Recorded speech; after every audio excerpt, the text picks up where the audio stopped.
শকুন্তলা পার্টির রাতে স্বামীকে সুখবরটা দিলেন এবং দীপনারায়ণ সিংহ আনন্দে আত্মহারা হয়ে গেলেন। অথচ পরের দিন সকালে বিশ্বস্ত ডাক্তার পালিতকেও কিচ্ছু জানালেন না।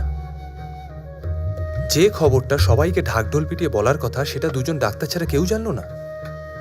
আমার সন্দেহ ওরা যদি ডাক্তার না হতেন তাহলে জানতেও পারতেন না। শকুন্তলা স্বামীকে সুখবরটা দিয়েছেন এটা আমাকে বলার পরেই হঠাৎ অজ্ঞান হয়ে গেলেন। বিষয়টা যদি সহজ দাম্পত্যই হয় তাহলে ডক্টর পালিত এই খবরটা পেয়ে এতটা অবাক হলেন কেন? সব কিছু একেবারে ব্যাকা ব্যাকা করে দেখে।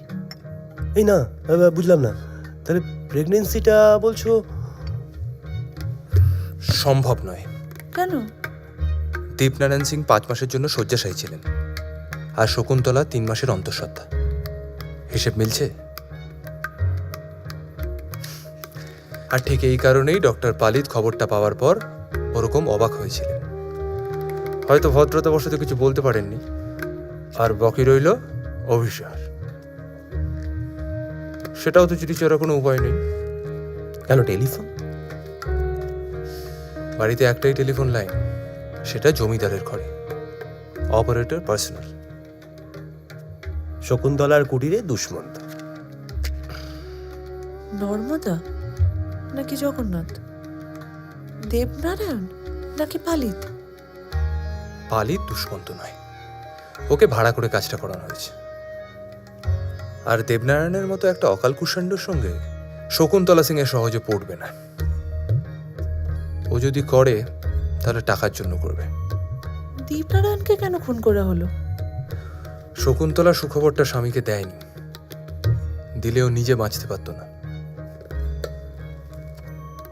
আর কোনোভাবে যদি দীপনারায়ণ সিংকে সরিয়ে দেওয়া যায় তাহলে এটা প্রমাণ করা খুব সহজ হবে যে শকুন্তলার গর্ভে যে সন্তান বড় হচ্ছে সেটা তার নিজের স্বামীর। তোমার কি মনে হচ্ছে বলো তো? মনে তো অনেক কিছুই হচ্ছে অজিত, কিন্তু তার মাঝে মধ্যেই দেয়ালে ওই শকুন্তলা রাখা ছবিটা বারবার চোখের সামনে ভাসছে। কিছু একটা খটকা আছে ওই ছবিতে। সত্য হে অনাদি সত্য, চুপ করে থেকো না, কথা কও, কথা কও।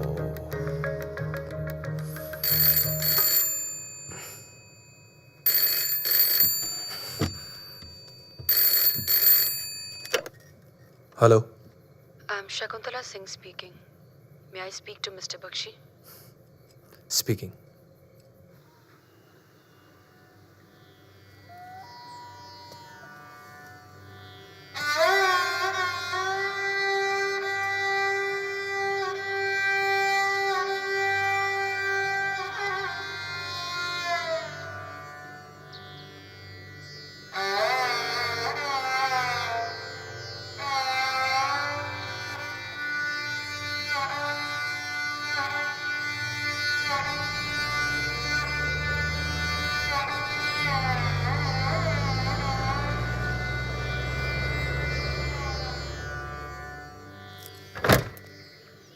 सबके साथ तो आपने बात किया है, क्या लगता है मिस्टर बख्शी?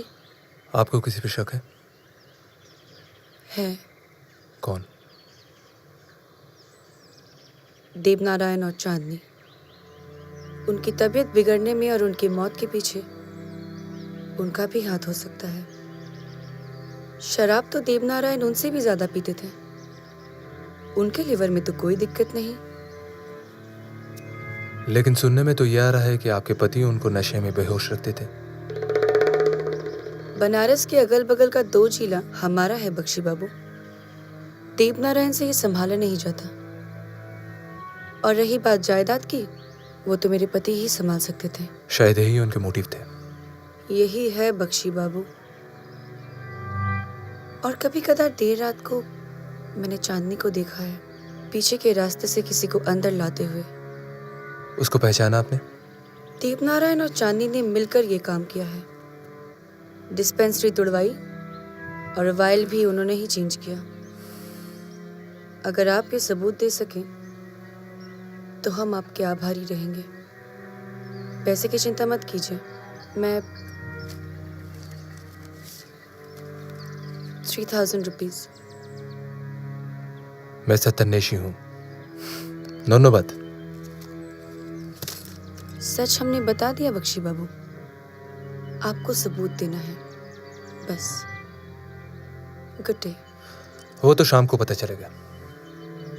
दिन अच्छा था या नहीं। सावन आयो रे सखी सावन